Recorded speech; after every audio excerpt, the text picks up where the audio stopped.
And he's gone. I'm going to have to start I'm again. back. Oh, fuck. I'm back, aren't I? It'll get edited. You're back now. Hello once again. This is Work the Left Side Underground with me, Ryan Palmer, and Mick. Say hello, Mick. Hello, Mick. It's just the two of us again because Sweet James has COVID, unfortunately. Yep. Keeps postponing. We're doing it this day. I got COVID, guys. Bless him. Too much of the devil juice yesterday. That's what it was. Yeah. Yes. COVID also, aka hangover. It's a good possibility. Who knows? Oh no, it's COVID. No, it's not. It's a hangover. You're fucked. Besmirching the poor kid. Fucking I know. I want to see a positive test result first before I can even give him proper sympathy. Didn't think of that. Should have told him to do a fucking PCA or a lateral flow. Lateral flow. Yes. I've got them in the house. I'll send him one. Thinking up there for the thinking. Yes.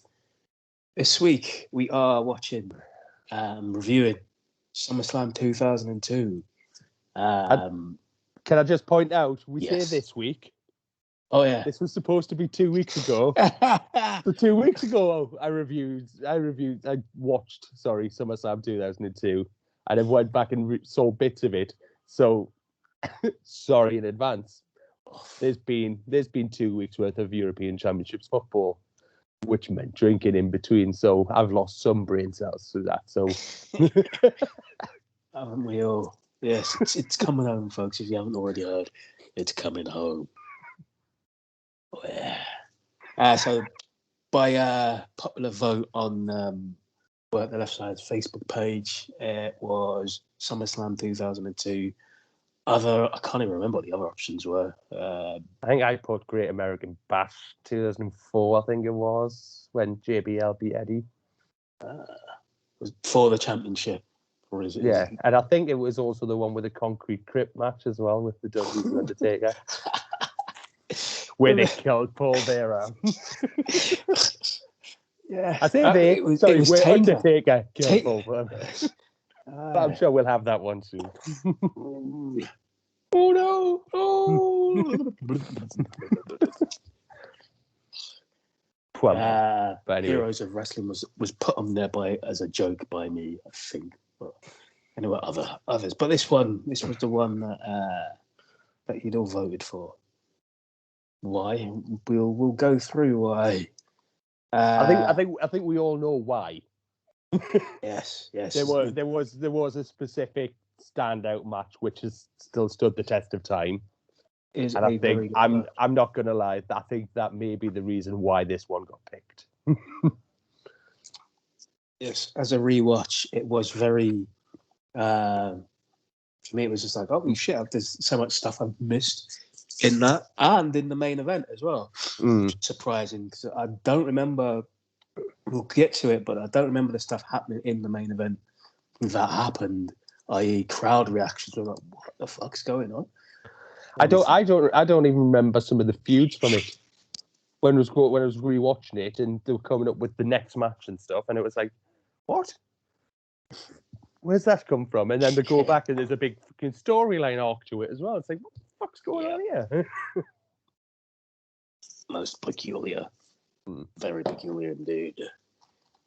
All right, so we are coming from the Nassau Coliseum.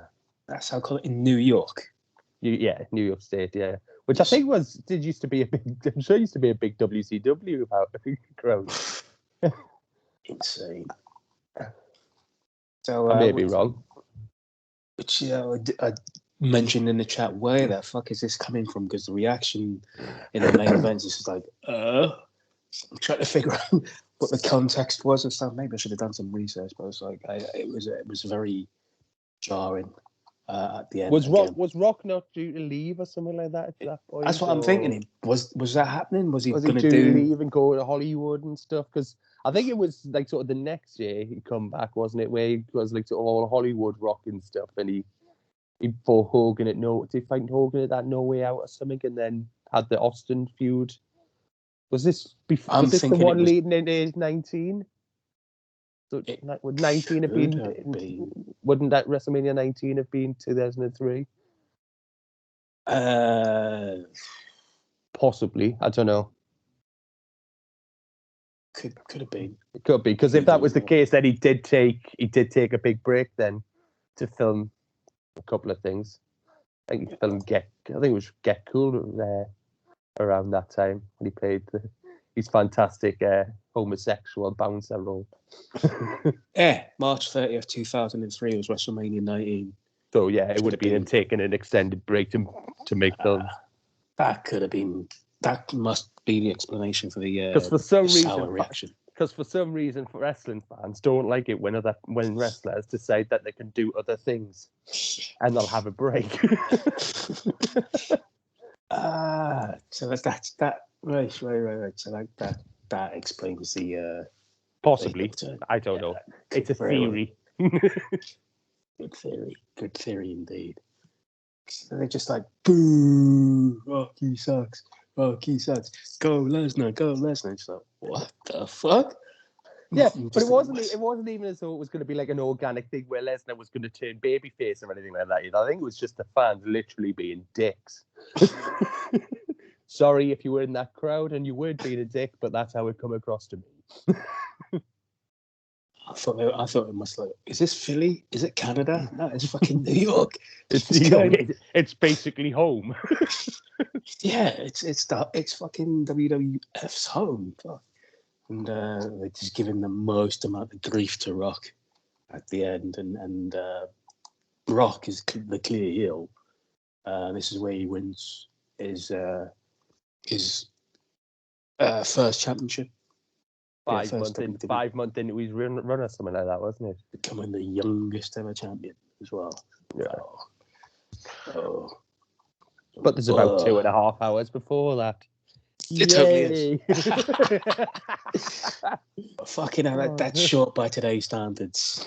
Yes. Yeah, it was refreshing. That did shock me when I was watching it, and the run time was 2 hours 45. So it wasn't actually too bad for watching it back. Because when you go back and watch things now and stuff, and you've got like sort of 4 hours for Rumble, 4 hours for SummerSlam, 5 for Mania, or 2 lots of 5 hours for Mania and stuff, and it becomes a bit of a chore after a while. It's like, oh Jesus! But no, 2 hours 45. I thought it was a good runtime for it. It was. The matches are pretty snappy on this as well. Yes.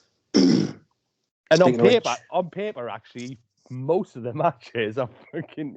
If you read the list of matches on there, it's an unbelievable card. If you think it starts off with Angle and Mysterio as an opener, with Angle dressed as a candy striper, and coming out to his normal music, but with no "You Suck." No, it's just like, whoa, Edge, you've ruined that fucking song for us. His entrance music. Yeah. So no "You Suck" chance. He's coming out dressed, as you say, as a candy striper. And this was Ray would already had a handful of matches before this, hadn't it? I think this was Ray's first pay-per-view. I think so, because I think they were talking about how his first match he beat Kurt Angle, didn't he, on SmackDown or something? So again, might be correct on that, might not.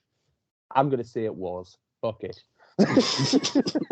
I'll go along with that. Yes. Yeah. He hadn't been there long. Let's say no, that. I hadn't. It must have been like post invasion. So yeah, he hadn't been there that long. Yeah.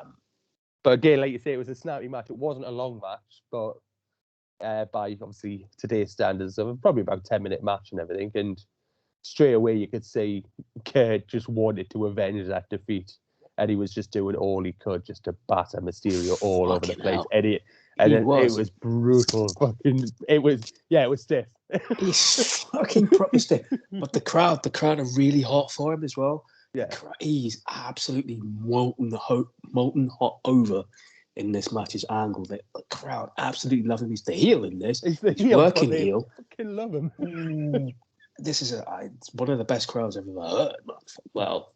Yeah, one of. I'm not saying it's the best, but it's one of the fucking best crowds I've heard. At times. He is laying it in Romero, Rey Mysterio. Yeah. He's really laying it in as well. Stiff clotheslines, stiff friggin' suplexes. Crowd don't even give a shit. The crowd is just really hot for the both of them. A bit mild for fucking Ray, but I always found that for a while. I'd never remember him being like absolutely white hot at any point in WWF or WWE. Like sort of where he was the big baby face, and for everyone saying what he's accomplishments of it, I can never remember him being where they were just massively fucking behind him like all the time. Even when Eddie passed and stuff, and he got the big push and everything, I still don't remember the fans being that much massively fucking behind it and believable that he should be where he is. I mean, at least it's not the fucking the one night stand 2005 or whichever 2000 one night stand, the first one. Yeah. That crowd loved him. Fucking give him a 619. No, fuck off. give him 619 pence and she's going to stay home. Fuck off. They really hated it. Fucking I mean, Ray still got some really good spots in on this as well. Obviously, it was before all these problems with his knees and stuff, so he was a lot more mobile than when you see him. Yeah. No, obviously he was younger as well. But yeah, he's younger, less jacked. He's jacked, but he's not like. I did always like the fact that they put the mask back on him. I never thought he should have had the mask taken off in WCW. And took away the junior. Yeah, and I liked the whole way, like even when he was making public appearances and stuff, they still made him wear the mask and everything. Despite the fact everyone had seen him like a year ago without the mask on, there was constant. You wear the mask all the time. You're a masked wrestler. You do it like sort of. I did like that. I will give WWF that they did do that well. So they must have turned Kurt face after this, because when he wins this match, the roof just goes off. Yeah. I can't remember. It's all fuzzy. I mean, at this time, back in the day, 2002. I think I was a couple of months off my oldest daughter being born. And I remember still being into watching all the wrestling and stuff. For some reason, I'm sure I was on a piss up in Magaluf for 2 weeks when this was on. Which is probably why my memories of it all were massively hazy when I'm going back into watching it. Oh, yeah, they must have just fucking turned him face, although I can't remember.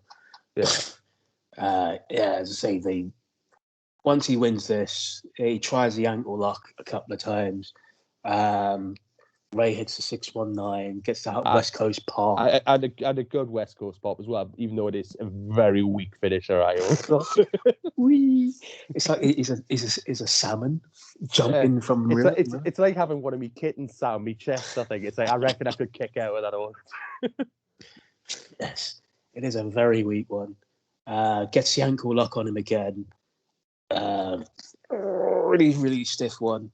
And then he sort of drags him away from the ropes, doesn't he? And he taps out. Grapevines him, taps out. Fucking, the crowd are just, again, I can't believe the reaction to it. It's just the crowd are really, really, really up for it and really hot for him.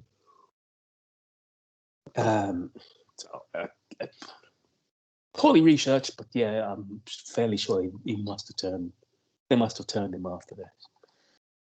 After this, you get the notable things. Stephen Bischoff and notable things in the match. The stupid kid or the fan that has he usually now wears a red cap and like a garage owner shirts, and he's always in the front row, and he gives the guy a stick. I think he draws pictures as well, or something like that. He's in this crowd, but he wears a blue hat this time. But he's still giving the wrestlers shit. Trying to change his gimmick up. He's always been there. There's a sign in the crowd that says Rikishi eats turtles as well. There was a big sign which kept popping up as well on the hard card, which I did like, which just purely said pork. Pork. Yeah. My head kept getting pushed for that all the time. Just every so often, it would just pop up. And it was a big black sign with glitter writing poke, and then it would disappear again, and it would just pop up every so often on the hard cam, and I chuckled quite a lot every time I seen that. It's like it's a completely random thing. It's just like sort of picking a word out of a hat. I think it must be. So it's like, let's put it on the sign. Okay, poke. Just weirdest of weird signs. Yeah. Pork. With so many meanings as well. So as you were saying, you got the backstage skit with Steph. Yeah. Did you say? Where she lets Bischoff come in and share her office and stuff, and it's like, let's watch the show together. So it's like, but my team's going to beat your team. No, mine's better than yours. Look at that for us. And it's like, fuck off. But you've got to say Steph's advantage does come up trumps in this one, because they start off with that match, and Bischoff's like, well, my first match is going to be and it's fucking Jericho versus Flair. Which, for some reason, had a big storyline going into it. And I don't remember a Jericho Flair storyline at any point in WWE. They had like some big fucking 5-minute, seemingly 5-minute long video recap about it. Flair come out and fucking smashed up a Fozzy gig and everything, wasn't it? Yes. He was playing live on Raw, and Flair come out and just absolutely destroyed. And they were like, it's tens of thousands of dollars worth of equipment. It's like, yeah, but it's probably all hired and insured. Yeah. So, but yeah, it was just a bit weird that, and as I say, to compare that to when you've got before that Kurt Angle and Rey Mysterio saying, well, this is my shot fired back at you. It's like, well, you've come up a bit short there. It's like the Falkland Islands, just parking your ships a little bit further away out of range of the Argentinian guns. That's all Steph's done. Tremendous. I didn't realise Fozzy went back this far as well. No, nor did I. Fucking hell. That's fucking 19 years now. 19 years, yeah. Yeah. Shit. And they've probably been together before that, so must be over 20 years to be together. But I couldn't remember them talking in 2002 about Fozzy on Raw and stuff like that. No. I remember which was it Survivor Series where he did that song, Don't You Wish You Were Me? It was, what am I fucking thinking? I think it was an Elimination Chamber, and he used an entrance music as Don't You Wish You Were Me. I think that's a Fozzy song, but this was, or it might have been like a just pre-Fozzy. Oh, God. I got no idea. Like I say, now. Around that time, I was in the early 20s. It's a bit of a whole crazy phase in my life. I think I was fucking, I can't remember how old I was. 30 something, late 30s. Oh, 2002. Yeah. Jesus. Fucking hell, mate. Yeah, 38, okay. 37, 38. Yeah, man. Fuck. Yeah. On the verge of having my first child, yes. Mm. Yes, indeed. Heady days. We love to ramble chat on shit on this one. Can you tell we watched this mainly 2 weeks ago, people? That's what it's for. That's the underground. That's the gimmick. Don't kill the gimmick. Rambling and hazy memories. It's a great little subheading for this thing, I think. Rambling and hazy memories. For all your rambling and hazy memory needs. But again, it's not a good match. I mean, don't get me wrong, Flair's chops in this are fucking on point throughout the whole thing. They're proper. It's like sort of top quality chopping by Flair. But it was at the point now where Flair literally, that was all he was doing in matches. But he was young still in this. He's like 52 years old, and he looks good still. He's not doddering old man Flair yet. But he's not doing a lot.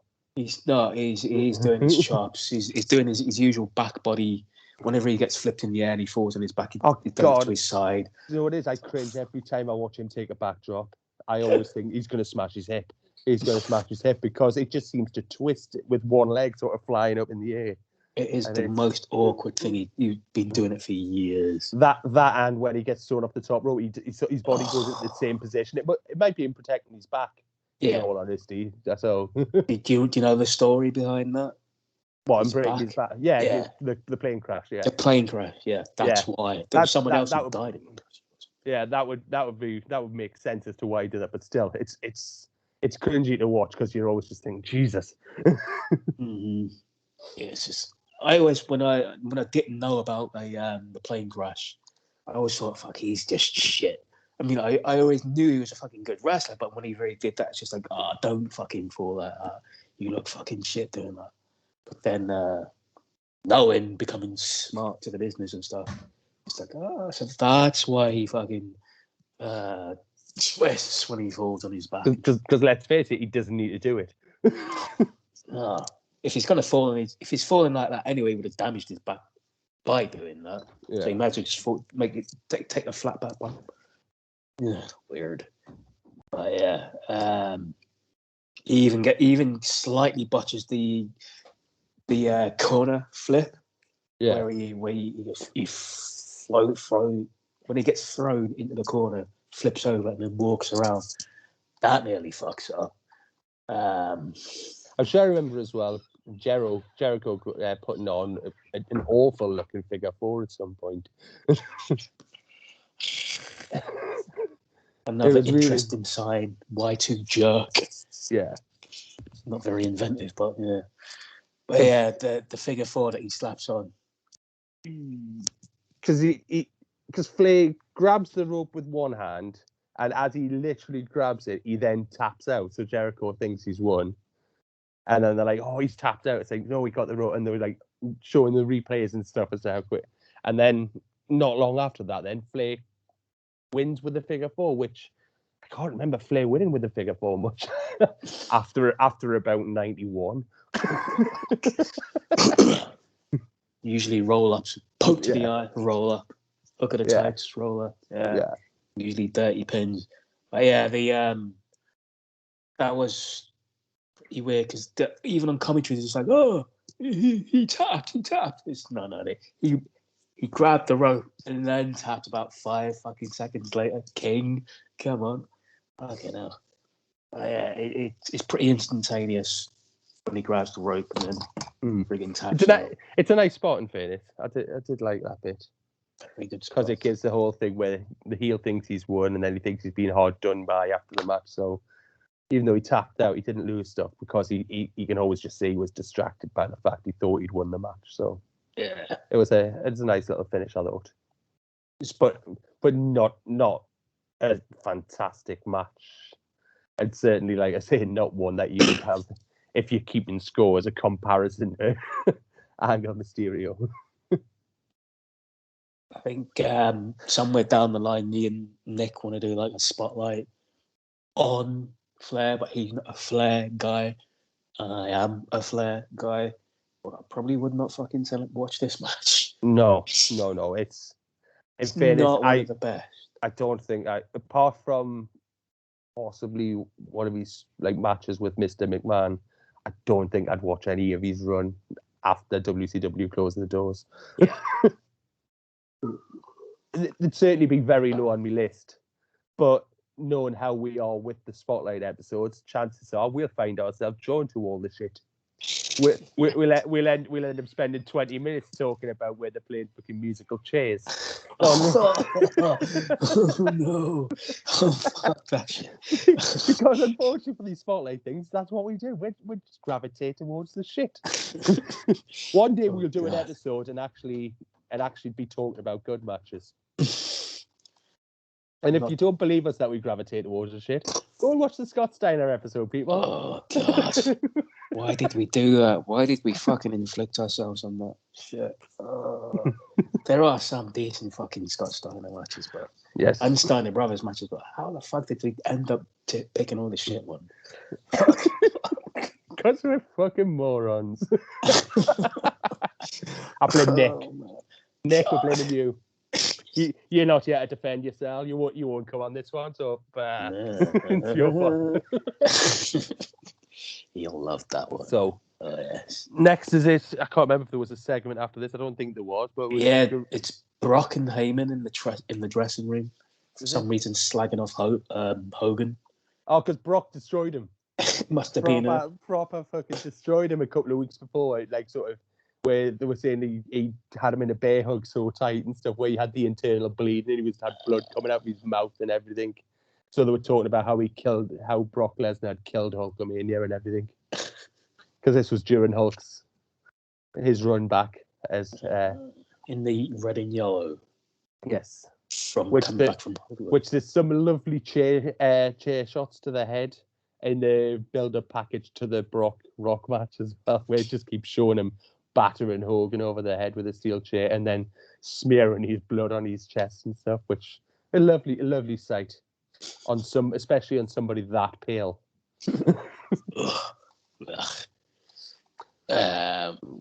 So yeah, it's just him, Brock and Heyman, slagging off Hogan, slagging off The Rock. Worse to the effect of, you got to become a stone cold killer, Brock, etc. Yeah, because it was just after Stone Cold refused a job to him. That explains that. Like King of the Ring. That was when Austin walked out because they wanted a job to Lesnar, given the King of the Ring qualifier match on free TV. Not even on the pay-per-view. They wanted. Yep. And Austin just went no, and walked. Nope. So that's probably what the Stone Cold Killer. Fuck. Excellent. I didn't twig. Nice. Yeah, so him is the king of those little one-liners, isn't he? Where it's like sort of, it's a little unhanded dick that you old ponytailed bastard. Nice sneaky little zinger there. Yes. Yeah. Next match is Eddie Guerrero versus Edge. I don't remember this feud. Oh, I remember them having the ladder match on SmackDown. With they have a ladder match on SmackDown, and it's an unbelievable ladder match. Where I think it's a ladder match, or there's certainly ladders involved in it. It might have been an ODQ match, and it was where Eddie hits like a sunset flip, power bomb off the ladder and stuff like that. It's an unbelievable match. If you haven't seen that one, go back and watch it. Is that the match where Edge breaks his neck? It possibly could be one where he gets injured from it, because there's a lot of fucking spots in there that could cause damage. It could have been. I think when he's talking about his neck injury years down the line, he references a match with Eddie Guerrero and a ladder match. I think that could very well have been it. And but yeah, he used to have. He gets powerbombed. Used to have lots of matches. It could have been one of it. Yeah. So in one of them, he gets powerbombed, and you hear a snap, and that's his fucking neck. Apparently, that's what he says. But yeah, no, they fought each other quite a lot, because obviously they were prominent members of the SmackDown 6, wasn't it, as they were called, where most of the show was built around the 6 wrestlers. That would be it. And there's we've already seen 2 of the SmackDown 6. There's the other 2 of the SmackDown 6, and then there is Benoit and was it Chavo? Was the other one as well? I think Chavo was quite prominent then in it. Benoit's in this pay-per-view somewhere, isn't he? Yeah, Benoit fights RVD. All right, yes, that's it. And he's defending because the IC title was a Raw title, but he won it and took it to SmackDown. Yeah, that was it. Yeah, it could have been Chavo. That was one of the SmackDown 6. Yeah, that's pretty cool. So like 5 of the SmackDown 6 were in this pay-per-view. And the weakest one of the 6 isn't, so I'm not a fan of Chavo, sorry.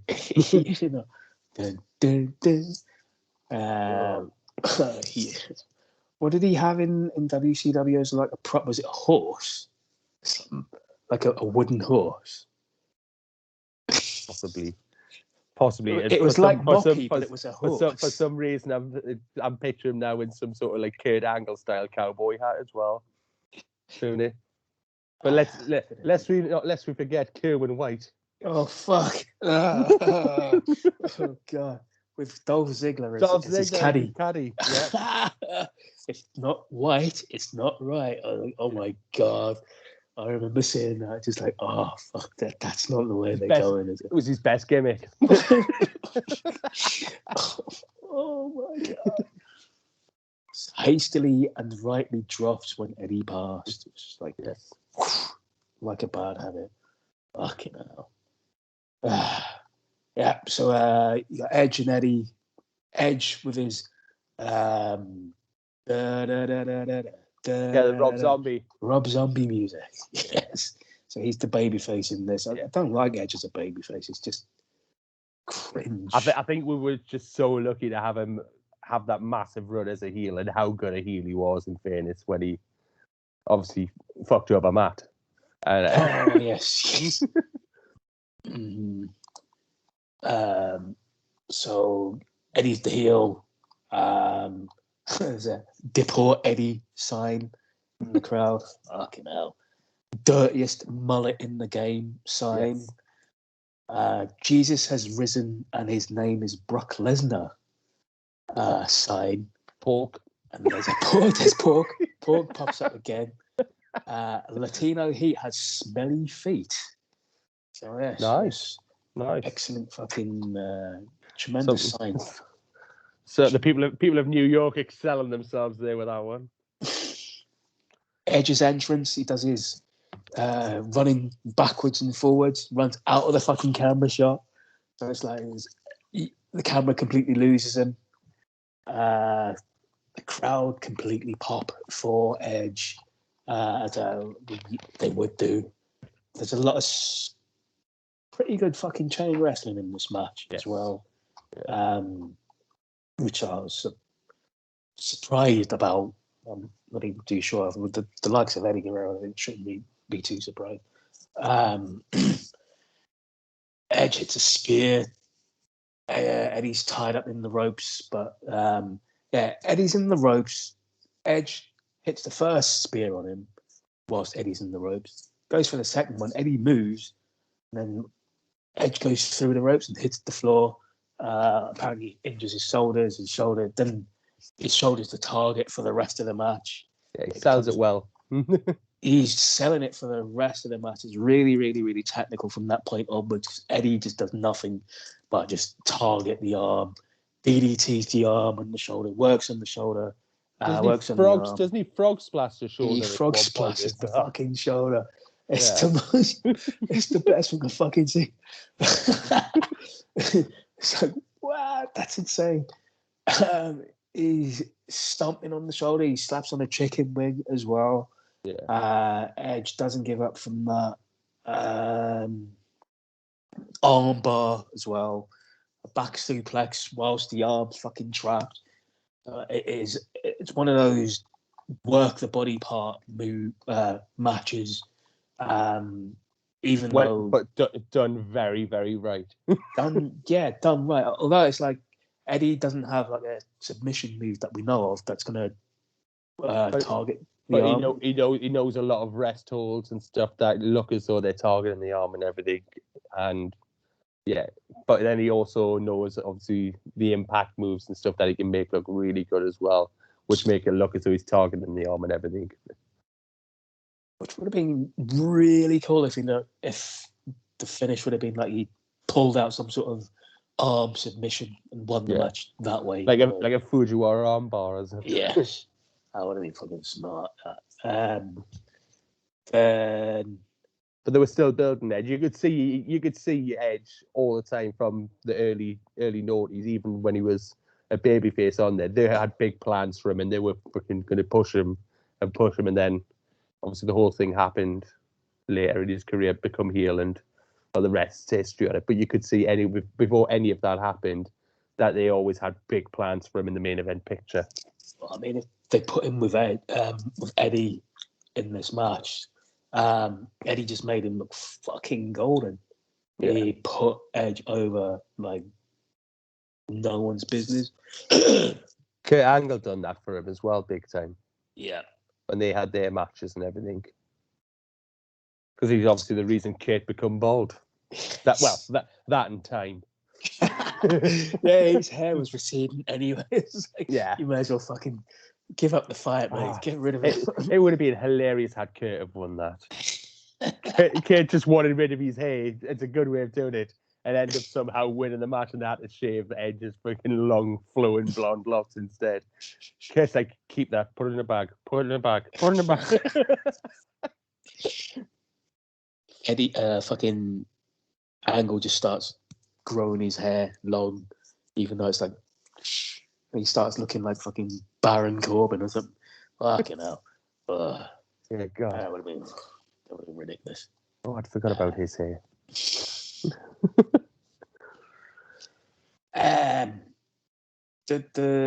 So yeah, Edge wins with the spear, which is pretty good. And but even after he's won, he's still selling the shoulder. Like He's sometimes when things like that, they win, and all of a sudden they're miraculously healed. Yeah, but Edge is there. He's still proper selling like that. It's been fucked over. So yeah, it's again a very good technical match to go back and watch. But yeah, I'm trying to think. I'm thinking I'm gonna go and like look the Meltzer ratings after that. That must have scored pretty high. Probably a 3.5, I reckon, for that twat. I fucking hope not. I have to have a look after when we've slightly finished. Yes. I noticed in the crowd early mobile phone usage. Edge wins. Edge gets a pin. Kid's on his phone, fucking text. Oh no, actually he's on his phone, like talking. It's like, pay attention to the fucking match, you stupid little shit.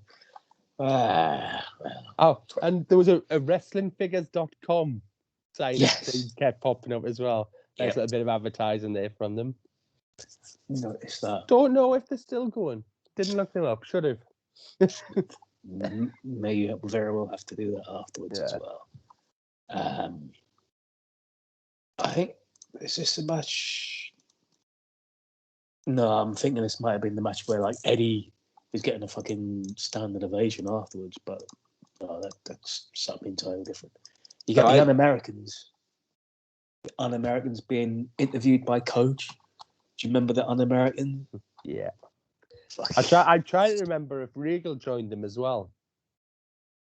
I'm sure. I'm trying to think. I know he wasn't part of it here, but for some reason, something takes over in my head, and I'm positive I remember Regal being a part of it as well, which I might have to have a look at that. But yeah, so being Un-American means you turn the flag upside down. Yeah. Doesn't really work with that. Was to be un-British and just turn the Union Jack upside down. It's basically the same. So actually, no, it's not. You can actually tell there is slight differences. I know. Yeah. But no, I remember the Un-Americans, and for some reason I think it was all designed. I think it was possibly designed to push Test, because Test goes into this as a fucking monster, which is why he has the match that he has later on tonight. Don't know why. Don't know why. He had a good look, but fuck me, open his mouth and he's a fucking more. Yeah. Un-Americans, Canadian wrestlers Lance Storm, Christian, and Test. Towards the end of the Un-Americans' existence, the trio was joined by British wrestler William Regal. So yeah, he did. I thought I had seen him in there. Yeah. Get in. A little Horowitz there.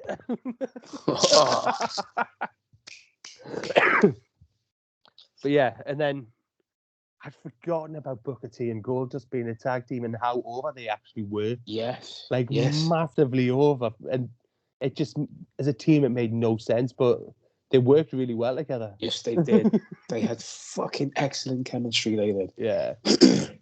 Anyone that fucking... They worked well in the ring with each other, and skits as well, backstage skits. Yeah. Was when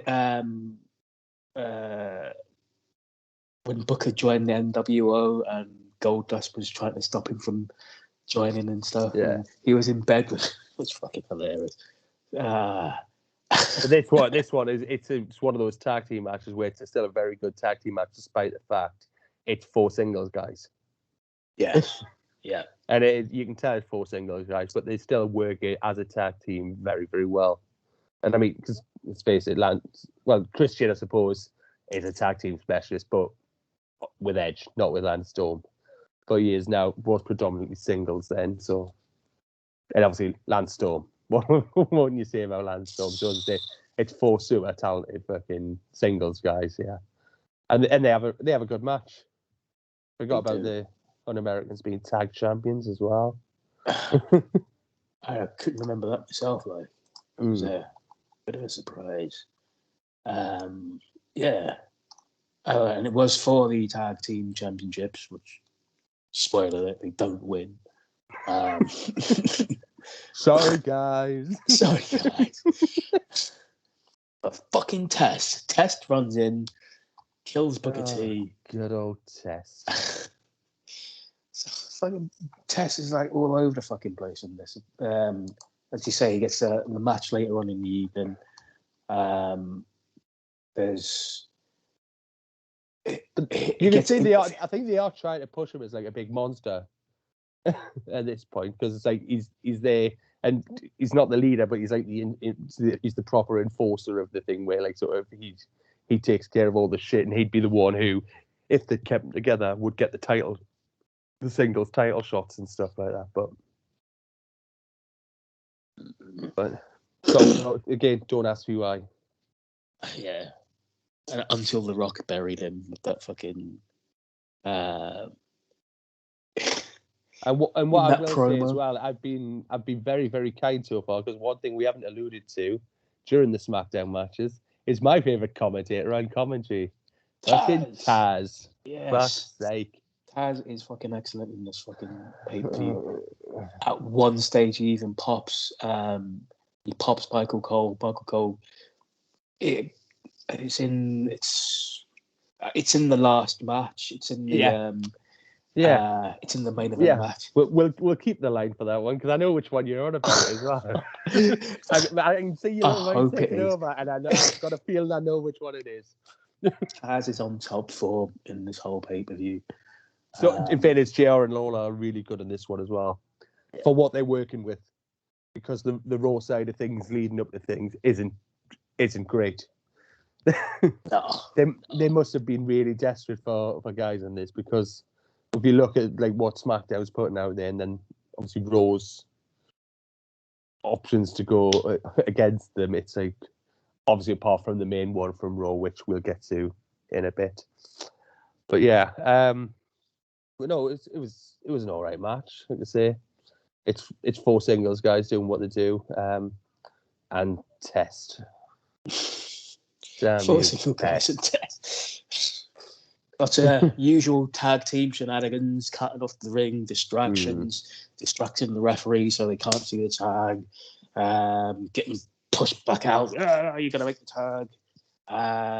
Ref right. Why is this a tag team thing? Right? Is a babyface makes a tag and the referee doesn't see it, he pushes them back out of the ring. The heels don't tag. Referee comes over, can blatantly see the other ones, but doesn't swap over. I've never understood that. It's one of the worst things in wrestling. It's always boiled me pissed that. It's like sort of, that's just shit. Happens twice in this fucking match. Yeah. Mate, I think I even do that. Oh, yeah. Did you hear the fucking tag? The heels doing the, we tagged. Oh, no, you heard it. Didn't see it, though, when fucking he tags out later on, and he's pushing him back out the ring going, nope, didn't see it. Wanker. It's that fucking Nick Patrick. Fucking hate it. Piece of shit. WCW's finest. Behind Baby Nate. Nick Patrick with his stupid friggin'... He uses his right arm to do the count and his left arm to give you a little tickle to tell you to kick out. And it's so obvious. It's like, fucking stop it. He's no longer sporting his NWO earrings or anything like that, so no. he's not cool anymore. Sorry, guys. Least favorite ref. So we're back at WWF New York. Right? Yes, but it's now it's called the World at Times Square now. Yes. For Nydia and Jamie Noble's swingers fucking kissing thing, where it ends up with Nydia basically tongue raping some dude. And I mean, it's proper. It's like it's assault. Is what it is. The way Who allowed this? It's a form of sexual assault, basically. What you did to that guy. And Jamie Noble's there, just probably sporting a semi. It's like, yes, I endorse this. But I won't say anything because I love Jamie Noble.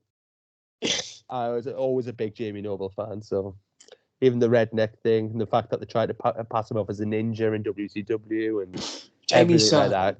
Yeah. Yes. Jamie Noble, all credit.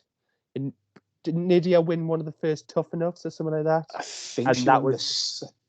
Was what she ended up with was Jamie Noble's girlfriend. She barely wrestled, but she won a contest to be a wrestler, and ended up as a valet. Go figure. Go fucking figure. Yes. So, but yes, the less said about that, the better. In all honesty. Yep. Let's move past that. Backstage, Bischoff and Steph kind of arguing over about the IC title and stuff, isn't it? Yeah. Like Benoit's going to win, RVD's going to win. It's like, no. It's okay. Just put them out there. Let them have a match. Okay, it's Benoit and RVD. You know they're going to have a good match. And they do. Oh, yes, they do. As you said, Benoit was on Raw. He won the IC title and defected to SmackDown with the title. So Raw were missing a title. Yeah. Because SmackDown, for a short while, had 2 secondary titles. Was this before the US Championship? It could have very well have been. Because it wasn't defended, so I think it was possibly before they brought the US title out. Yeah. But I think that come shortly after the IC title went back to that because they thought, well, we need more than one title. Mm-hmm. So I think during this as well, it was one tag team champion, wasn't it? And they could defend against teams from Raw or SmackDown. Yeah. If I remember rightly. You had both ring announcers for this. You had Chimmel, who was announcing Benoit, and you had Fink, who was announcing for RVD. So if you're going to do that, why is there only one announced team then? Why not have all 4 guys doing the announcers? I'm not shaming or anything like that, but I didn't realise how fucking big Howard Finkel got at this point. Jesus. Because he always looked tiny. When you used to watch it years ago, he always looked tiny, and then all of a sudden, watching this back, I was like, fuck. Yeah. But he got bigger as well. Yeah. I remember him on Legends House, how the size he got to on the network. It's a shame. Very much a shame. Very, very much. Benoit's coming out to the da-da-da-da-da-da-da-da-da. Here comes Chris Benoit, and he's really mad. Here comes Chris Benoit, and it's really angry. Music.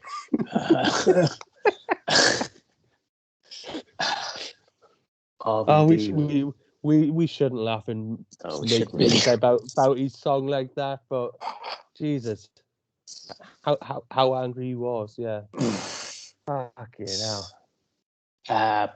So this is a fucking excellent match. You got RVD just immediately just swings a kick straight off. He nearly kicks his fucking face off. Proper nearly kicks his face off. There's so many kicks. There's so many slaps. There's so many chops. Again, it's a very, very stiff match. Yeah, fucking RVD's stiff anyway, but he's coming up against ultra stiff Chris Benoit. So it's just like, you might as well just call this a fucking MMA fucking fight because they're just punching the living shit out of each other. Benoit goes for the crossface pretty damn early as well. Yeah. RVD gets a foot to the rope. RVD goes for his 5-star frog splash as well, and he misses that. Split-legged moonsaults missed by RVD. Yeah, they just keep going. They just keep swinging and missing, don't they? They're going for things all the time. Yeah, spamming the fucking finisher button. That's what they're doing. Yeah. I'm trying to remember now from watching it back. Is this the one instead of doing the multiple Germans, or he may have do the multiple Germans, but does he also do multiple Northern Lights in this as well, Benoit? Yeah. which was the first time I ever seen it. I know it's been used since, obviously the Young Bucks and stuff use it now quite a bit, but it was the first time I'd seen anybody doing anything like that. And Jesus, it looked good as well how he was doing. I think on one of them, he does multiple Northern Lights and he floats over into the crossface. Yeah. So it just looks fucking crisp. It's just, whoa. So, as you say, the Young Bucks now fucking do that move. They do it really to perfection. Yeah. In this one, again, there's a lot of joint manipulation. There's a lot of, I'm going to beat your arm. Yeah. Limb manipulation, I should say, from Benoit. And what I will say in this as well is RVD is in the crossface for so long and so many times. Jesus. You really would just fucking tap it in a real situation, if you will, in a maneuver like that. You just fucking where it's fucking ripping at your face as well with the hands and stuff. I'm sorry, that's gonna fucking hurt. Like, look, and as I say, I think he's in it about 4 times, 3-4 times, I remember rightly, and I think for 2 of them, I'd say he's in there for close to 2 minutes, if not more, at a time. He's in them for a long time. Some fucking resilience, but at the same time, it's pretty fucking stupid as well. Yeah, well, it's not because of the outcome we get. So, the outcome being that RVD hits the 5-star frog splash for the win. Looks as though he's been shot in the stomach afterwards, like, as he always did. Always sold it really well, like as though he'd thrown everything at it. Because when you seen Eddie doing it, there was never that really reaction from it, but because of the height that RVD always got on it, it always just looks like the impact must have been like just a gut punch every time. and I think now, speaking of like frog splashes, Montez Ford on SmackDown nowadays, he gets really huge profits. He gets lots of height with his splash. When he lands his, he comes off and he's like, he sells his pretty good. Not a fan. Not a fan of this. Sorry, I think they got called up too soon. Do you think? Yeah. But looking back now, though, probably see why they did call them up, because there's no tag team division. There's no fucking tag team. They keep sacking and burying tag teams. Yeah, splitting up tag teams, putting the split up people back in tag teams. It's just like, what are you fucking doing? So you had two good tag teams, American Alpha and fucking Heavy Machinery. Split them up. One gets injured. Jordan gets injured. Sack the other guy.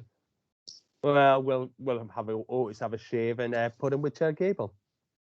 Makes no sense. Yeah, it's shite. It's absolute shite. Ziggler and Rude are a team because, like, sort of Booker T and Goldust, they didn't know what to do with them. Sort of stick it together. It works. Doesn't work with those two, though. But RVD and Ziggler? Oh, I love it. Not RVD, sorry. Fucking Rude and Ziggler. Rude and Ziggler. Yeah, that's what I meant. Fucking. I don't think. I don't know. I can't get away with it. Oh, big fan. Big fan. Better than the Street Profits. So yes, RVD wins that one. And then RVD wins the IC title. I guess his first, is it? Or one of his... His first title was the Hardcore, wasn't it? When he beat Jeff. His first IC title. Possibly, yeah. Then we get Taker versus Test. Which blew my mind that this match even happened on a pay-per-view. Never mind SummerSlam. I had no idea that this feud even happened. And it was just fucking weird. But then when you went back and watched the video, and Test battered him in the weeks leading up to it. Yeah. He proper fucking battered Taker, fair play, in the weeks leading up. And I think, wasn't there a thing where he stole his bike or something like that? I'm trying to figure out if there was some sort of bike stuff happening. I'm sure he stole the bike. I'm positive I remember watching back on the video on the build-up to it. I'm pretty sure I remember seeing him steal his bike. He must have done, because if he can beat up Kurt Angle for spilling milk on his bike, then yeah, he's allowed to twat someone. He's allowed to fucking beat the living shit out of Test for stealing his bike. He's allowed to beat the living shit out of Test for being Test. Taker, it's American Badass Taker. He comes to the ring with his.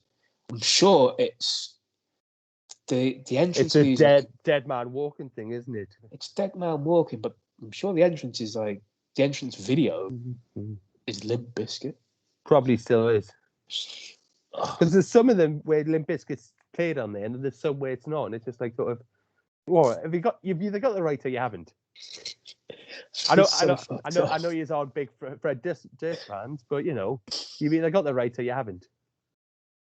But no, the Taker comes out, and you can see already he's fighting for America. It's like, yes, he is. He's a fucking patriotic mortician now, is he? Like who rides a motorbike? Jesus fuck's sake! Oh yeah, and we've got Agile Taker as well, even more, because he does a leapfrog over Test. Yeah, what the shit is that?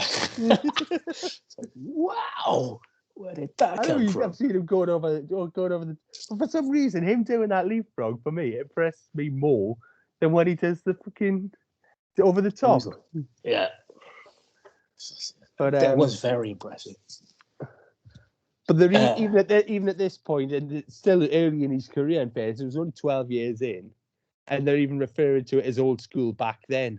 I thought old school was something that didn't come around until the late noughties, something like that. But obviously it come around just fucking, I think he called it when he changed his gimmick, but just thought, well, we'll go back to the old school. So, but no, so I was shocked at that, and then it makes sense, I suppose.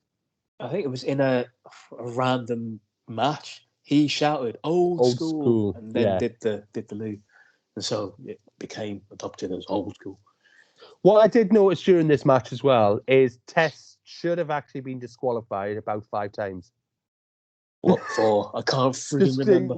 Well, the first time, blatantly just throwing the referee at the ropes when Taker was going for old school. And it wasn't as though it was an accidental stumble. He fucking launched him. Absolutely launched him, but there was loads of times I think where he's shoving the referee, and I think he hits him with a weapon or something at some point right in front of the referee, and the referee's like sort of, I didn't see it. Yes. Yeah, it's a chair. I think he gets the chair, and it's Christian comes, and I think Christian gives him the chair. Yeah. Because they both come out, don't they, Christian and Storm? And Lance Storm. I'm not gonna lie, because Test's involved in it, despite the fact it's Taker, I did gloss over this match. Massively. Yeah, massively glossed over it. It's something I don't really want in my mind. It's like to think that they were going to do big things with him, because no, man had no personality. And still, God rest his soul, but I thought he was limited in ring as well. I thought his pump handle slam always looked shit. The boot looked shit. It was the most blatant thigh slap. I know that some of them are very good at defense, but his big boot was the most blatant thigh slap. It's like he'd run out, stick his foot up, their face would go towards it, and he'd slap the thigh of the one that he's actually kicking them with. It's just like, oh, come on, mate, try and fucking, no, give us some, but no, I was never a big fan. As I say, I sort of glossed over it a bit. And then, so obviously, as you said, the chair comes into play. He's trying to get it. He has a thing with the referee again, where they're fighting over the chair.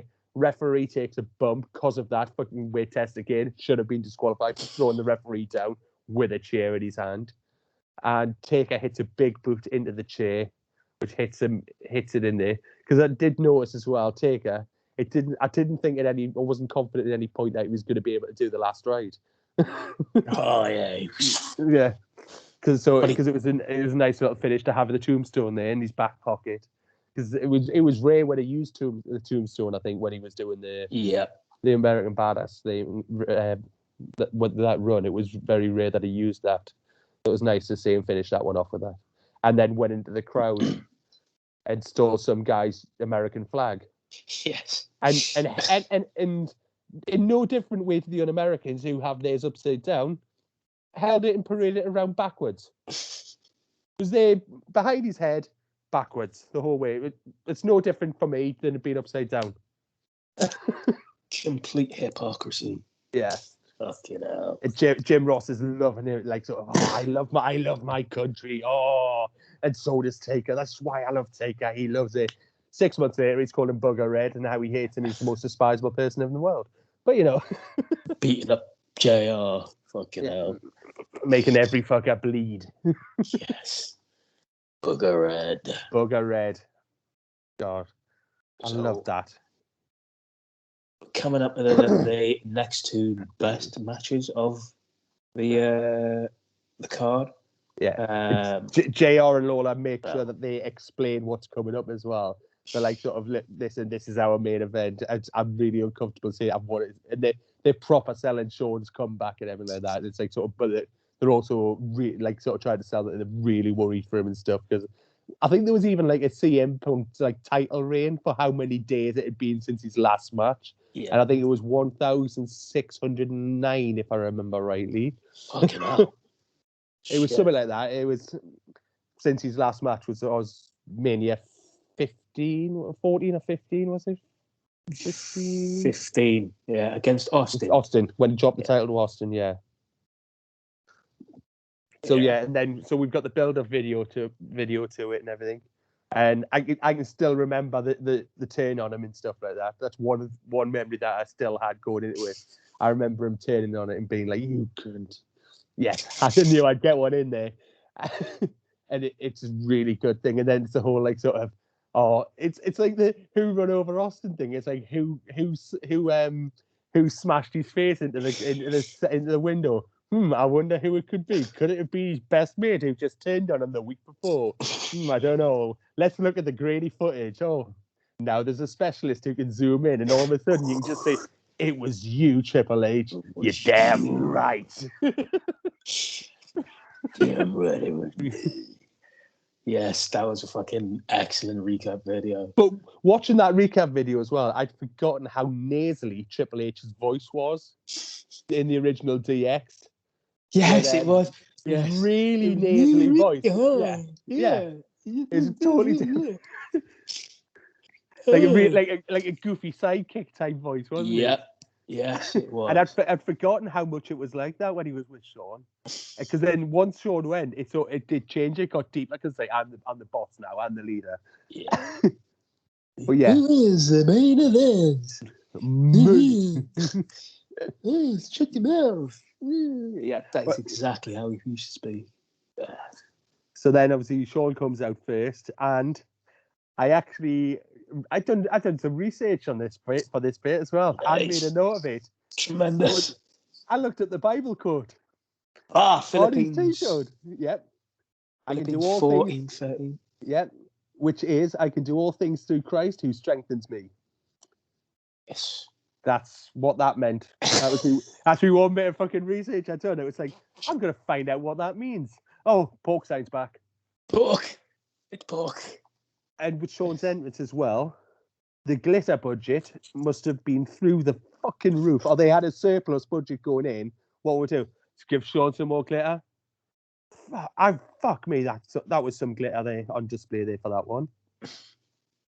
And I did on this one as well. The HBK thing looked amazing on that big SummerSlam fucking title thing. So it was fucking excellent. Yeah.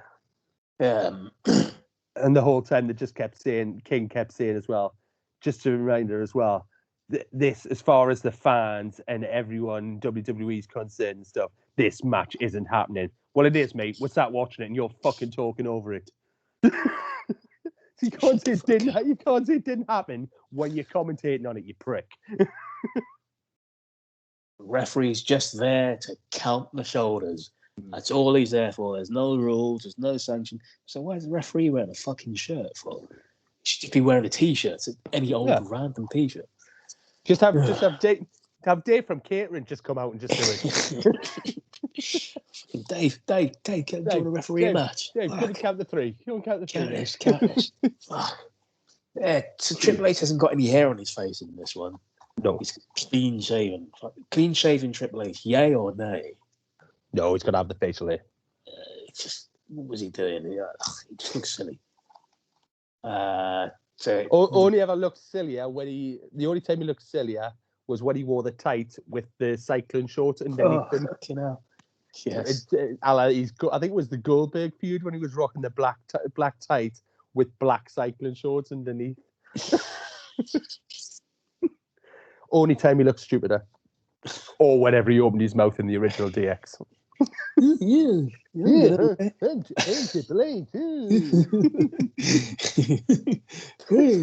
Sounds like fucking Bob Dylan.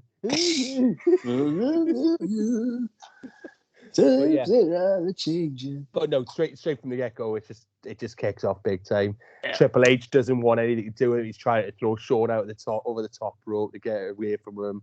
Shawn's just doing all his bit. I love the thing as well, just before the start, where Shawn's just sort of lying on the turnbuckle, being old school Shawn, and you just see him sort of along with the music, just like he's just like come and get it. I love that.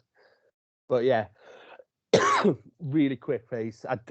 For how fast it started, I didn't think it would go that long. I remember the first time I watched it. No one going back into watching it again. I know it did, but if you're watching it for the first time, you don't think it's going to last as long as it does because it starts off, like I say, so fast. Oh yes, and the story of the match is basically Shawn's come back. Shawn hasn't been wrestling, as you say, for like well over 1,000 days. Shit. I haven't even said WrestleMania 9. That gets edited out. So Shawn's come back. He's been out because of his back. So what does Triple H fucking do? He just works over the fucking back of Shawn throughout the whole the match. The backbreakers, they are brutal as well in it. But you've got to say as well, for the fact that it's been over 4 years for Shawn, it doesn't look like he's had a day off. No. Straight away, he just looks so good, which is why he is so highly regarded as far as I'm concerned, even though he's blocked me on Twitter. Or how... don't know why. I didn't even know he was on Twitter. No, he retweeted a picture of one of my cats, and then about a year later I looked and he blocked me for some reason. So, don't know. But still love you. But no, because of that, you can just see nobody should come back and be as good as he was after a 4-year layoff. At some stage, they're both busted open as well. Shawn's busted open first of all. It's off a DDT onto a chair. Yeah, but I think he blades whilst he's in the clutches of Triple H. So he's like in there, and then gets put on the chair. After he comes off the chair, he's all fucking like claret everywhere. So he's like notoriously, he's a good blader. In the first Hell in a Cell match between him and Taker. He gets launched into the cage, and when he comes off the cage, he's all busted open. He's on the floor, blading. The split second, he's launched into the cage, and he's kind of blading in midair as well. Fucking immense. So here he's blading whilst in the headlock of Triple H. So much claret.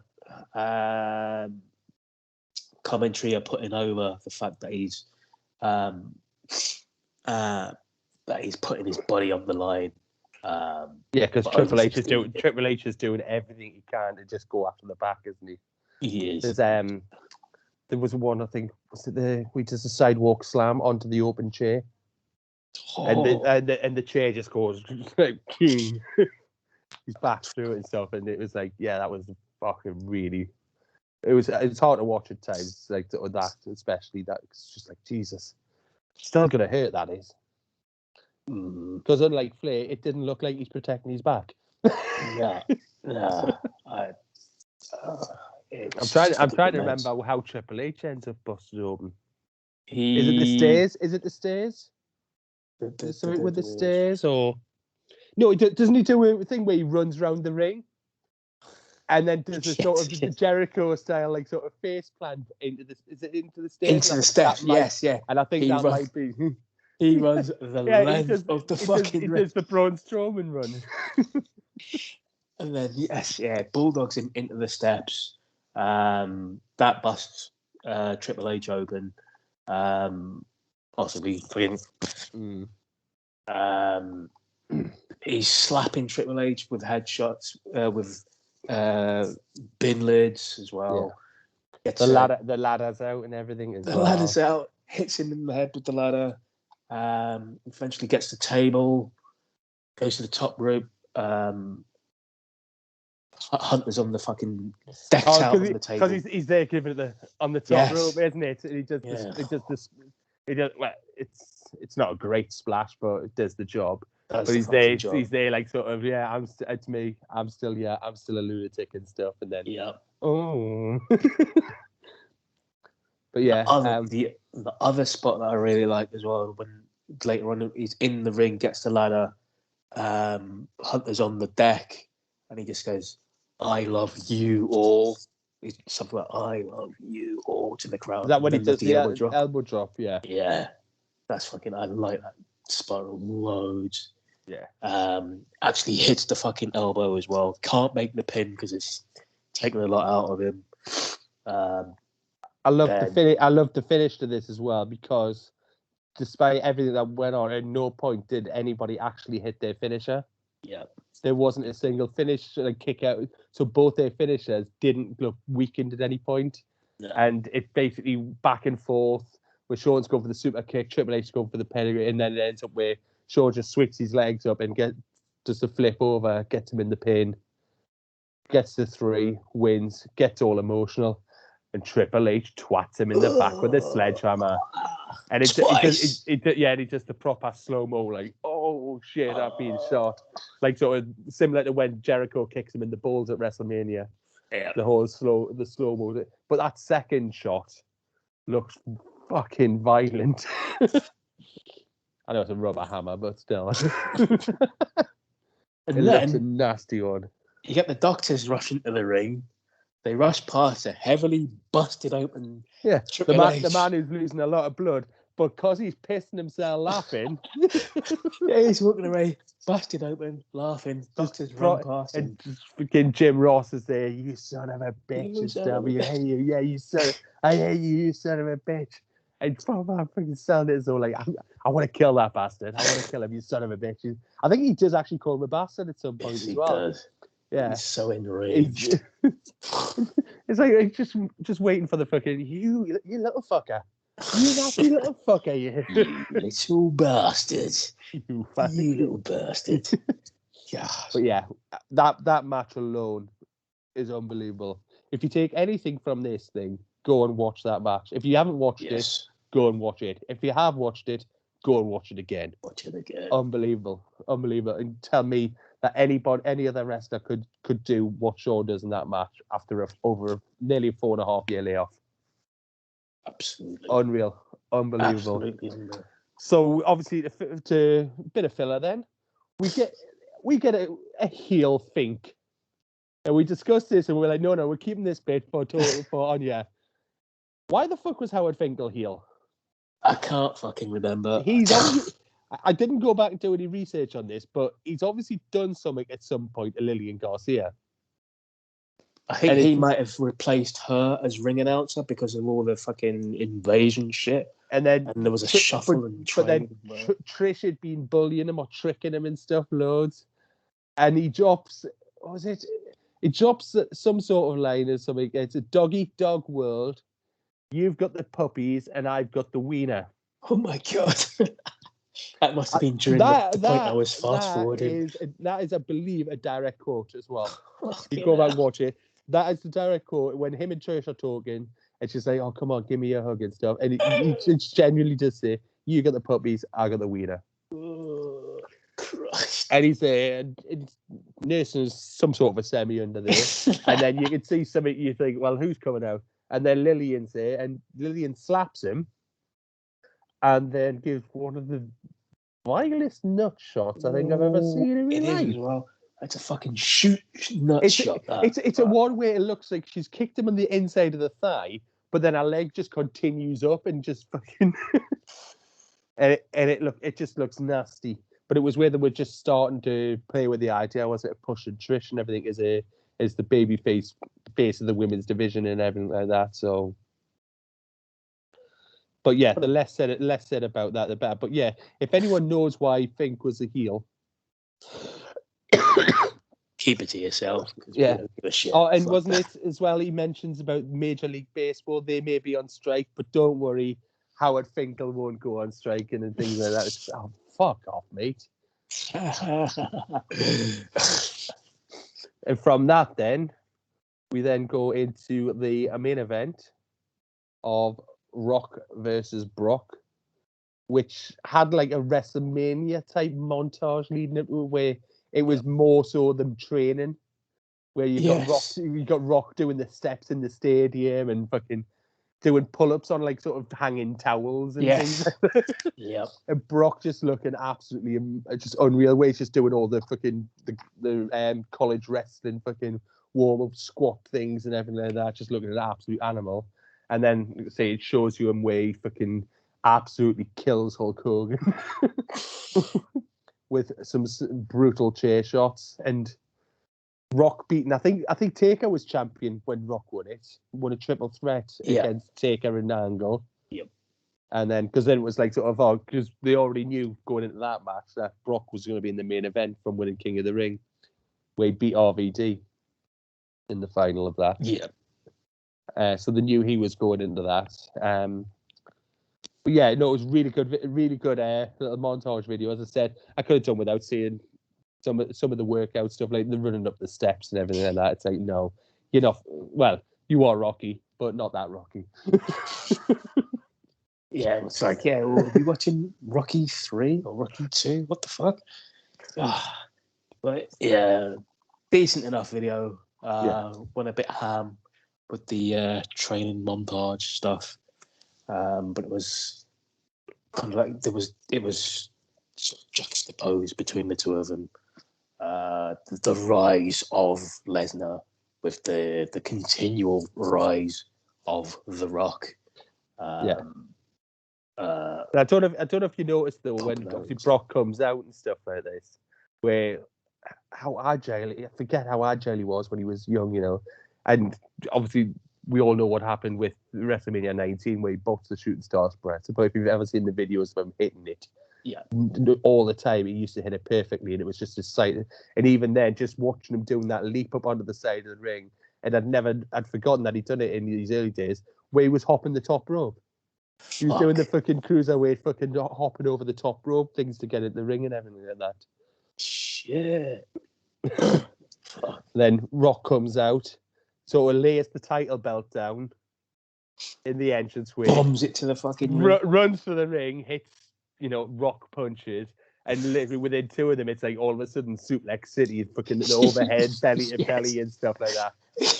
He gets taken to Suplex City within fucking 60 seconds of hitting those Brock punches. During this as well, they keep playing over that Rock's got injured ribs going into it, how Triple H had injured them, and then Benoit and Brock and Eddie had re-injured them on SmackDown.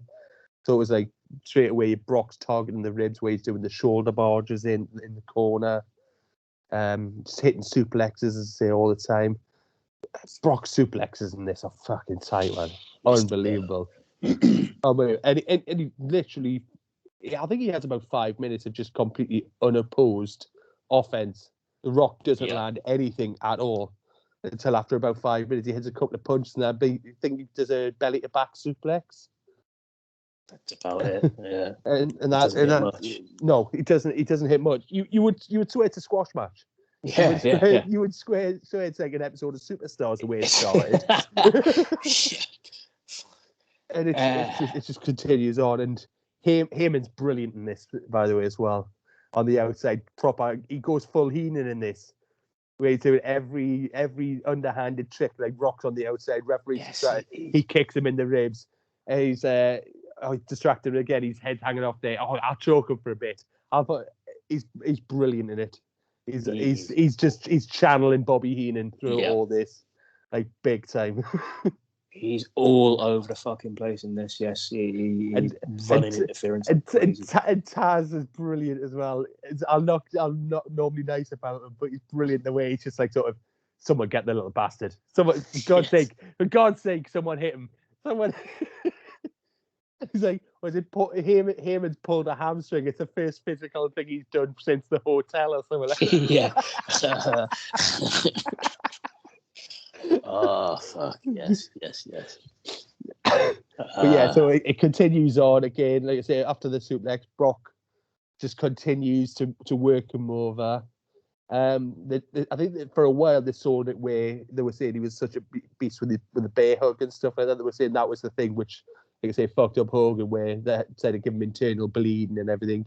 And he's got him in the bear hug for a long time. Mm-hmm. But then when he's also got him in the bear hug like reverse, but he's then turned it into like sort of the college wrestling rules to try and get the pin and keep going. And he's proper ragging the Rock all over. Yeah, but yeah, it's very, very little Rock offense in this at all. And he's getting the crowd are fucking against him as well. Like you say, it's just, what's going on? It's proper turning on the Rock. It's like loads of Rocky sucks turns. Yes. But then it's sort of, you can hear the ones chanting Rocky sucks. You can also hear people trying at the same time shouting Brock sucks to try and drown that out. Yeah. So it sounds like Brocky sucks. But then whenever Rock gets any offense in, he's getting booed. Yeah. And when Brock gets offense in, he's getting cheered. It's like, what's happening? It was like, rewatching this, it was just like, it's absolutely bonkers. What's going on? It's like, is this Philadelphia? Is because Brock's from Philadelphia? And no, it's fucking New York. Are we in Canada? No, I had to keep checking like 3 or 4 times where we were, where they were. It was just so odd. Other odd things with Taz not saying, well, here comes the pain when Brock coming out. No pyros. No pyros on the entrance, or no pyros when he from the corners. Yeah. From the corners, isn't it? It normally just explodes. And there was none of that. But again, he'd already been there 5 months. Fuck. He didn't get that shit. It wasn't until later on, but because I think here comes the pain. It was something Taz said. I think, and they decided then to have that incorporate that as one of the games, didn't they? Yeah. Because wasn't it SmackDown vs. Raw? Here comes the pain. It was one of them. So sort of incorporating that. Rock gets his fantastically executed sharpshooter on in this match as well. Oh, Jesus. Thing of beauty. Oh. Oh, God. And it's on for a while as well. Yeah, it's on for a while. I mean, he's literally, all he's doing is pulling these lower legs up. Yeah, his knees are on the ground. Not applying any pressure to it. It's one of the worst moves I've ever seen. It's just, Nobody does it worse. Nobody does the sharpshooter worse than Rock. Every time I seen him doing it, it was just brilliant. Oh, for God's sake! The commentary ignore the unfavourable chants for a while until, like, randomly Taz says, "Oh, there's a few guys that really, really like Brock." Yeah. Wow, it's taking you like fucking 10 minutes into the match. Which was weird. They didn't used to acknowledge things like that.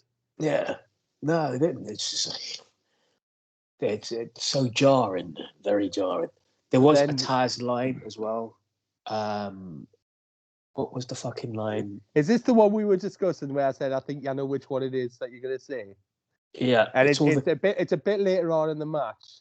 Is it when Brock hits a rock bottom and he calls it a Brock bottom? No, it's not that, but it's fucking... Cole pops it. And Cole pops that, and he even calls it, he's like, is a Rock's kicked out of a Brock bottom, as Taz calls it. I genuinely thought that's what it was going to be. No, it's not that one, but that was a good one as well. Yeah. Taz goes on some sort of mini rant about cliches and stuff. It's the bottom of the knife. It's this, it's that, it's the other, and all those other cliches. And Cole just slightly loses it. Cole doesn't say anything for like a good minute, and then he comes back with something. And he comes back with something you can hear. It's like he's got a laugh in his voice. He's just like, yes, He's fucking popped him. But it's hilarious the way Taz delivers it. It's just, it's the bottom of the knife. It's deep six. It's this. It's all those stupid cliches. And that fucking pops him. It pops him huge. It spills to the outside. Rock hits Heyman about 3 times. And every time Heyman's down for like 10 seconds. And he's back up. He punches him. Heyman sells it, but then he's back on the apron. He pulls him into the ring over the top rope. He's sort of like, oh, he's back up again. And then he hits just an awful rock bottom on Heyman up through the table. Well, he doesn't even lift him off the ground. It's like, it's just falls forward and it's like, fuck off. But I can't remember, was that before or after he does the slingshot to Brock into the ring post? He slingshots Brock into the ring post. Then he fucking hits the weak ass rock bottom through the table. I think he's trying to be as gentle as he can, but whilst he's being as gentle as he can, it doesn't look good, and it's just like it's really sloppy. But I'm not gonna lie. The one thing with this match is for the whole disbelief thing. Watching it back, at no point does it ever look.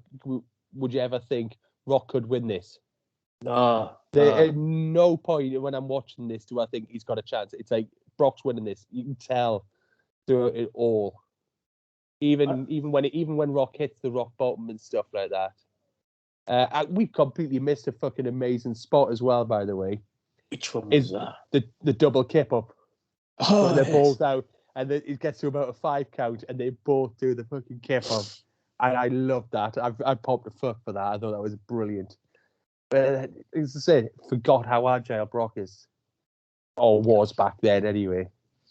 Oh, but then obviously Rock hits a rock bottom. Gets a 2 count. Again, never thought he was going to win. Even though Brock sells it as a good 2 count and stuff, never thought, no, ever going to win. And then, as I say, Brock hits the Brock bottom. Yeah, that was mad. What the fuck? Yeah, hits him with that. Brock goes for the people's elbow at one point, and I think that's the build up to the actual finish, where because it's not long after that where he hits the spine buster, which again, Rock's was awful. Yeah, the Rock spine buster was awful, always was, and he goes for the people's elbow, and even Taz goes, oh, he's going for the people's elbow. You're taking too long though. It's like, yeah, it's the people's elbow. It takes about 30 seconds to set up just to get an elbow pad off.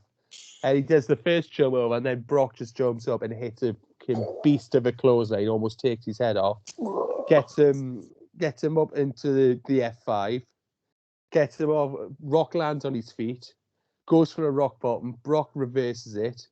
Something happens again, but all the while, they're keeping a hold of each other, trying to get out of each other's face, and then somehow or another, Brock ends up in the F5. And hits a beautiful F5 on him as well. The early F5s from Brock were amazing.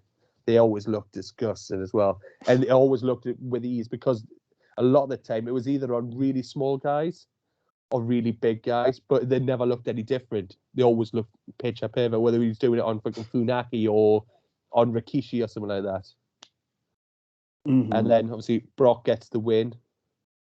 We got a new champion. Rock and go to Hollywood, and we got to start a new era for 1.5 years. Until Brock decides he wants to be an American footballer. I mean, even in that, when he won that, there was thunderous applause, thunderous cheers. Again, Brock when he won that, it's ridiculous. But for me, I'd say it's still a squash match. No, at no point did I think Rock's going to win or get some sort of upset victory on there, and it's very limited on how much offense he gets in. But it's a very well done squash match, and you've got to give props in fairness to Rock to put him over in that way. I mean, he was good at that because he'd done the same with Goldberg. Mm-hmm. When he dropped the title to Goldberg as well. Did he drop? No, on Goldberg's debut. Sorry. He'd done the job to him as well and put him over big time onto the map and everything. So he was always good for doing that. I'll give him that. He wasn't good at doing sharpshooters or spine busters, but he was good at doing the job. He's very good at doing the job. But I mean, overall with this though, the show, overall, I feel it was good. I rewatching it again. There was a lot of stuff that I couldn't remember, so it was like watching it again for the first time.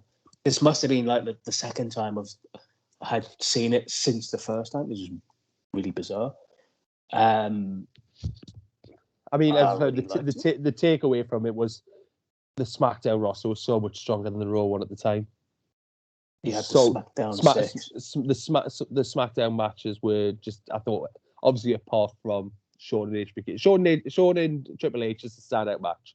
If you watch anything from this, take it away. Honestly, no one can disagree with us. That's the match to watch from this show out of anything. But Angle Mysterio is a very good match. Guerrero Edge is a fantastic match. Brock and Rock's a really good match. There's some really good matches on there. I mean, the tag title match isn't a bad one. It's not terrible. No, it's a decent enough tag match. It's got a lot of tag team shenanigans going on. As I say, ring being cut in half, interference, lots of tag team saves, lots of interference spot at the end, deception of the referee or ref distractions. Yeah. All sorts of tropes in tag teams, in tag team wrestling. So it wasn't a terrible fucking. One of the best things for this pay-per-view, I think, but in ring stuff, it's fantastic. The backstage segments are awful. Oh yes, it really sucks. But for in ring stuff, which is what we watch the rest of for mainly, it's a fantastic show. It really is a really good show. I mean, even for what it's worth, it's not something I would go back and watch for anything unless it's a spotlight episode. But none of the matches are unwatchable. And Jericho Flair, I could even watch that. It was like, because when I was the only one, as I said, for me, but that's my personal opinion, is Test.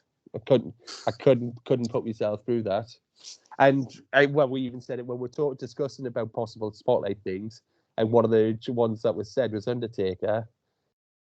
And as much as I love Taker, I don't think I'd go back and watch a load of his matches back to back. And I love Taker a bit, but I don't think I could sit and watch his matches back to back all the time too. I'd deliberately go back and seek out his Mean Mark Calloway stuff and watch that.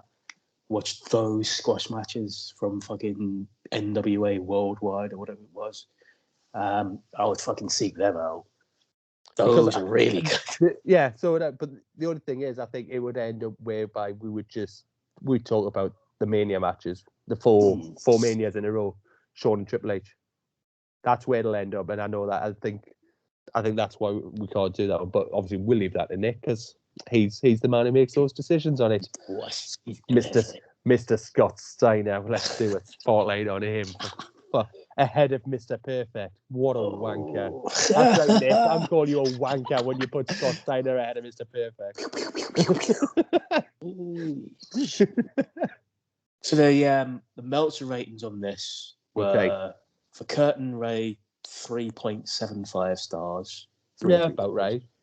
Flair and Jericho 2.75 stars. Generous. Eddie and Edge. Fucking generous. Eddie and Edge 3.25 stars. A bit harsh. A tag match 3 stars. Yeah, about right. IC match 3.5 stars. Yeah. Taker and Tess 2.25 stars. Knock one off that. Sean's got to be 5. It has to be 5. 4.25 stars. Really? Yep. You would. Yeah. See, this is why the guy's a wanker. Brock and The Rock 3.25 stars. Yeah, about right for that. But no 1 point something matches, so we were right. Not a bad show as far as in ring goes. Exactly. Yes. And based on the wanker rating. That's right, Meltzer. You fuck. No, don't say that. Someone's kicked off at him big time this week. What yeah. for? Oh, fuck. I can't remember who it was now. Someone's kicked off at him because he said about fucking body shaming or something. A female wrestler, I can't remember who it was now. But I seen a big post on it and they fucking calling him out big time on it. Just like, you fucking prick. It wasn't fucking one. He did it with the Iconics, one of the Iconics, like a couple of years ago, and he got called out for that. No, there was another one recently where I seen it posted on Instagram, and I can't remember whose it was now, where they posted something on Instagram, and it was basically that said something about, I'm not going to be able to find it because I can't remember who the fuck posted. I don't even know why I'm trying to look. Unless it's on Twitter. Let's have a look. Something about Zelina Vega. It could have been her. Yes, that was who it was. Holy shit! Fucking hell. That's a hell of a fucking guess, mate. It's the wrong person to fucking upset. Especially now now her husband's making low budget snuff films to build up his fucking thing. Someone's getting sacked for him, by the way, definitely. I think he's already been sacked. I think it was Mark Carrano that didn't change his complete choice from an NXT 30 day to a main roster 90 day. Fucking idiot. Absolutely tremendous. But yes, so as I said, on those bombshells. On their bombshells. plug your socials. So Mr. Mick Ego on Twitter and on Instagram, and Mick Connolly on Facebook. You can find me on Twitter at Yardy316. I'm on Instagram at Palmeroid, I think. I'll be back on Facebook in the next 25 days because I'm banned once again. There we go. I've found a thing, by the way, as well now. Oh, really? Hey, Dave, instead of name calling, I'll ask you to please point to where I said all dirt sheet writers in that tweet, or would that make your aggressive and nonsensical argument invalid? You can keep your respect, as I lost mine for you when you started tearing down and degrading women in the business for no reason. I wasn't referring to you, but if you think the shoe fits, that's on you. Damn. Fucking hell. Someone call the police. Because there's been a murder. So this goes back and forth, I think. There is more stuff on there, so I'm going to go back and have a look at that little back and forth. Shit. Yes, don't make a little Mexican woman angry. She'll fucking kill you. Right. Follow Work the Left Side on the Twitter and the Facebook page. If Nick doesn't get one banned. And join the new Facebook page, the new public one, which Nick has finally changed now because we've set it up as a private one for some reason. Nice one, boss. Right, so we'll put a vote up, I would imagine, soon again for what next show's going to be. I've got an idea of what I want it to be, but we'll see. We'll see. And who knows, maybe our James, his COVID might clear up and he might decide to join us for one of these. So instead of us trying to fill and talk shit all the time, somebody else who actually watches the show properly can actually talk about it. Right. But anyways, that we're done now, is it? We are done. That's what, mate. See you I'll catch you soon, mate. Ta-ra, mate. Yeah. Bye.